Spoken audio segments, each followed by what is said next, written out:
राजा भोज प्रतिदिन पुतलियों से राजा विक्रमादित्य की महानता और त्याग की गाथाएं सुन सुनकर भीतर से विचलित होने लगे थे। मन में सिंहासन पर बैठने की तीव्र इच्छा थी, परंतु हर दिन एक नई पुतली उनका मार्ग रोक देती और विक्रम की किसी नई कहानी में उन्हें उलझा देती। इस बीच उज्जैनी की प्रजा बड़ी संख्या में महल के प्रांगण में एकत्र होकर सिंहासन की पुतलियों से विक्रमादित्य के गौरव की कथाएं सुनने को उतावली रहती थी। नवम दिवस की बेला थी। जैसे ही राजा भोज ने सिंहासन की ओर कदम बढ़ाए, मधुमालती नाम की पुतली जागृत हुई और गंभीर स्वर में बोली, रुकिए राजन, क्या आप भी विक्रम की तरह प्रजा के लिए अपने प्राणों का उत्सर्ग कर सकते हैं? यदि नहीं तो सुनिए, एक कथा उस महान राजा की। एक समय की बात है, मधुमालती ने कहना आरंभ किया। राजा विक्रमादित्य ने राज्य की समृद्धि और जन कल्याण हेतु एक भव्य यज्ञ का आयोजन किया। यह यज्ञ कई दिनों तक निरंतर चलता रहा। एक दिन जब स्वयं राजा मंत्रोच्चारण में लीन थे, तभी एक वृद्ध आर्ष यज्ञ मंडप में पधारे। राजा की दृष्टि उन पर पड़ी, परंतु विधि के नियमों के कारण वे यज्ञस्थली से उठ न सके। उन्होंने मन ही मन ऋषि को नमस्कार किया। आर्षि भी राजा की भावना समझ गए और आशीर्वाद देकर एक ओर खड़े हो गए। यज्ञ की पूर्णाहुति के पश्चात राजा ने आदरपूर्वक आर्षि से उनके आगमन का कारण पूछा। विक्रम को झांत था कि नगर से कुछ दूर एक वन में आर्षि गुरुकुल चलाते हैं, जहाँ बालक शिक्षा ग्रहण करते हैं। आर्षि ने कहा, राजन, यज्ञ में विघ्न डालना मेरा उद्देश्य न था, परंतु यह संकट अत्यंत घातक है। 6 बालक जो 8 से 12 वर्ष की वय के हैं, वन में सूखी लकड़ियां बीनने गए थे और वहां 2 राक्षसों ने उन्हें पकड़ लिया। ऋषि की वाणी कांप रही थी। उन्होंने बताया कि राक्षस बालकों को पहाड़ी की ऊंचाई पर ले गए हैं और यह शर्त रखी है कि यदि एक स्वस्थ क्षत्रिय पुरुष स्वेच्छा से माता काली के समक्ष बलि हेतु प्रस्तुत हो, तभी वे बालकों को मुक्त करेंगे। कोई छल या बल यदि हुआ तो वे बालकों को उसी क्षण नीचे गिरा देंगे। राजा विक्रमादित्य यह सुनकर स्तब्ध रह गए, पर अगले ही क्षण बोले, आर्षिवर, आप मुझे उस स्थान पर ले चलिए। मैं स्वयं बलि हेतु प्रस्तुत हूँ। यदि मेरे प्राणों से मासूम जीवन बचता है तो इससे बड़ा कोई धर्म नहीं। आर्षि ने उन्हें समझाने का हर संभव प्रयास किया, पर विक्रम का निर्णय अडिग रहा। वे बोले, राजा वही है जो अपनी प्रजा की रक्षा के लिए प्राण भी न्यौछावर कर दे। राजा घोड़े से पहाड़ी की तलहटी तक गए और वहां से पैदल ही कठिन चढ़ाई चढ़ने लगे। चोटी पर पहुंचते ही एक राक्षस प्रकट हुआ और गरज कर बोला, क्या तुम्हें हमारी शर्त झात है? राजा ने दृढ़ता से उत्तर दिया, हाँ, मैं जानता हूँ और उसी हेतु आया हूँ। राजा के आदेश पर एक राक्षस बालकों को अपनी भुजाओं में लेकर नीचे उतार लाया। दूसरा राक्षस राजा को बलिवेदी तक ले गया। विक्रमादित्य ने मां काली की मूर्ति के समक्ष शीश झुका दिया, अपने अंत समय की प्रतीक्षा करते हुए ध्यानस्थ हो गए। तभी राक्षस ने तलवार उठाई, पर उसे चला नहीं सका। क्षण भर में तलवार नीचे गिर गई और राक्षस ने विक्रम को गले लगा लिया। चारों ओर दिव्य प्रकाश फैल गया। वातावरण सुरभित हो उठा। विक्रम ने आंखें खोली तो देखा, राक्षसों का स्थान अब इंद्र और पवन देवता ने ले लिया है। देवताओं ने कहा, हे राजन, यह सब एक परीक्षा थी। हम जानना चाहते थे कि क्या तुम केवल भौतिक वस्तुएं ही दान कर सकते हो या अपने प्राणों का भी त्याग कर सकते हो। फिर उन्होंने राजा को यशस्वी होने का आशीर्वाद दिया और कहा, तुम्हारा नाम युगों युगों तक अमर रहेगा। यह कहकर मधुमालती शांत हो गई। सिंहासन के समक्ष एक बार फिर मौन छा गया। 10वां दिन था। एक बार फिर राजा भोज ने सिंहासन की ओर कदम बढ़ाए। उनकी आंखों में विजय की चमक थी, पर जैसे ही उन्होंने हाथ बढ़ाया, प्रभावती नामक 10वीं पुतली सजीव हो उठी। उसकी दृष्टि में गंभीरता थी और स्वर में गर्व। उसने कहा, रुको राजन, क्या तुम स्वयं को राजा विक्रमादित्य के समकक्ष समझने लगे हो? क्या तुम में वही दया, वही पराक्रम है? यदि नहीं तो सुनो, मैं सुनाती हूँ उस परम प्रतापी राजा की एक और कथा। एक बार राजा विक्रमादित्य शिकार की धुन में इतना आगे निकल गए कि अपनी सैनिकों की टुकड़ी से बिछड़कर एक अज्ञात जंगल में भटक गए। उन्होंने चारों ओर नजर दौड़ाई, पर कोई सिपाही दिखाई नहीं दिया। तभी उनकी दृष्टि एक युवक पर पड़ी जो एक वृक्ष की शाखा पर रस्सी बांध रहा था। उस रस्सी में फंदा बनाकर युवक ने जैसे ही उसमें सिर डाला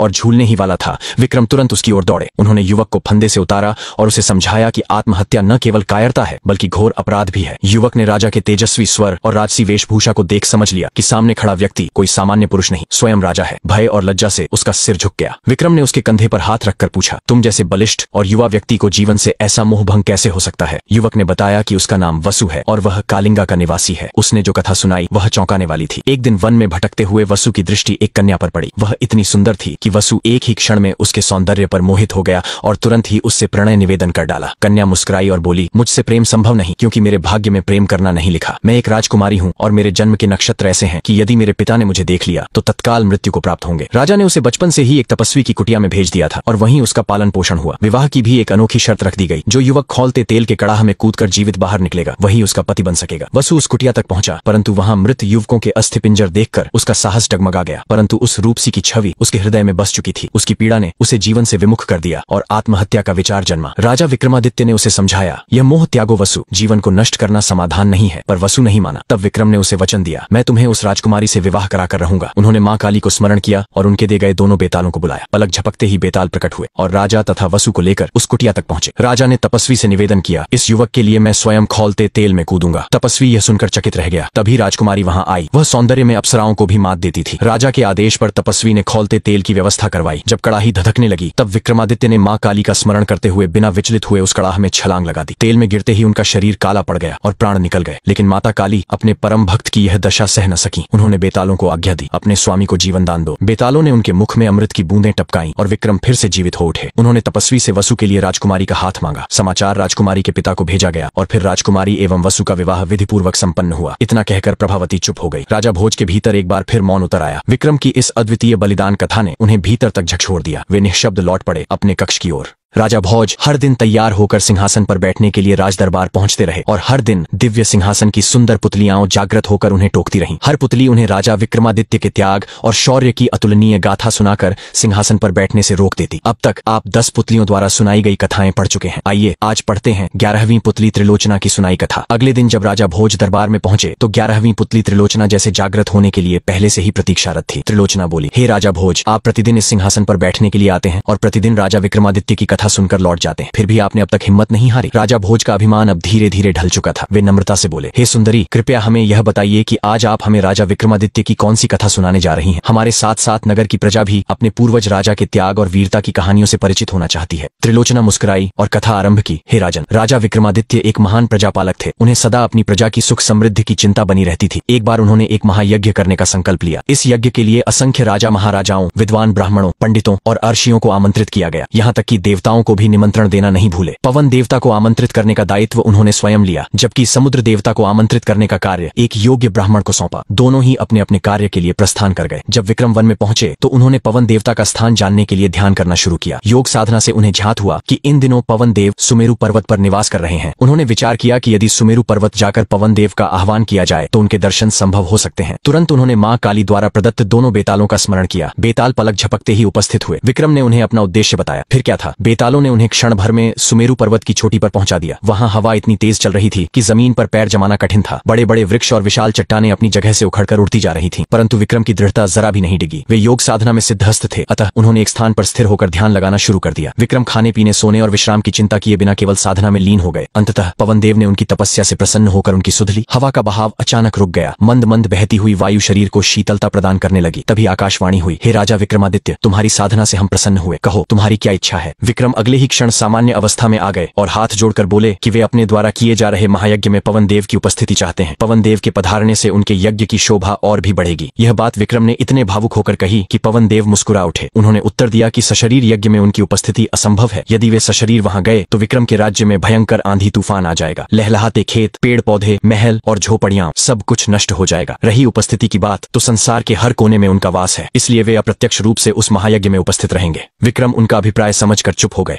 पवन देव ने उन्हें आशीर्वाद देते हुए कहा कि उनके राज्य में कभी अनावृष्टि नहीं होगी और प्रजा को कभी दुर्भिक्ष का सामना नहीं करना पड़ेगा। उन्होंने विक्रम को कामधेनु गाय भेंट की और कहा कि इसकी कृपा से उनके राज्य में कभी दूध की कमी नहीं होगी। जब पवन देव अदृश्य हो गए तो विक्रमादित्य ने दोनों बेतालों का स्मरण किया। बेताल उन्हें लेकर राज्य की सीमा तक पहुंचा आए। उधर वह ब्राह्मण जिसे विक्रम ने समुद्र देवता को आमंत्रित करने का कार्य सौंपा था, कई कठिनाइयां सहते हुए समुद्र तट तक पहुंचा। उसने कमर तक समुद्र में उतरकर समुद्र देवता का आह्वान किया। बार बार उसने कहा कि महाराज विक्रमादित्य महायज्ञ कर रहे हैं और वह उनका दूत बनकर उन्हें आमंत्रित करने आया है। अंततः समुद्र देवता सागर की गहराइयों से प्रकट हुए। उन्होंने ब्राह्मण से कहा कि उन्हें पवन देव ने इस महायज्ञ की सारी जानकारी पहले ही दे दी है। वे विक्रमादित्य के आमंत्रण को सादर स्वीकार करते हैं, परंतु पवन देव की भांति वे भी सशरीर वहां उपस्थित नहीं हो सकते। ब्राह्मण ने नम्रता से अनुरोध किया कि वे इसका कारण स्पष्ट करें। समुद्रदेव बोले, यदि मैं यज्ञ में सम्मिलित होने सशरीर गया तो मेरे साथ अथाह जल भी जाएगा। रास्ते में जो कुछ भी होगा वह सब डूब जाएगा। चारों ओर प्रलय की स्थिति उत्पन्न हो जाएगी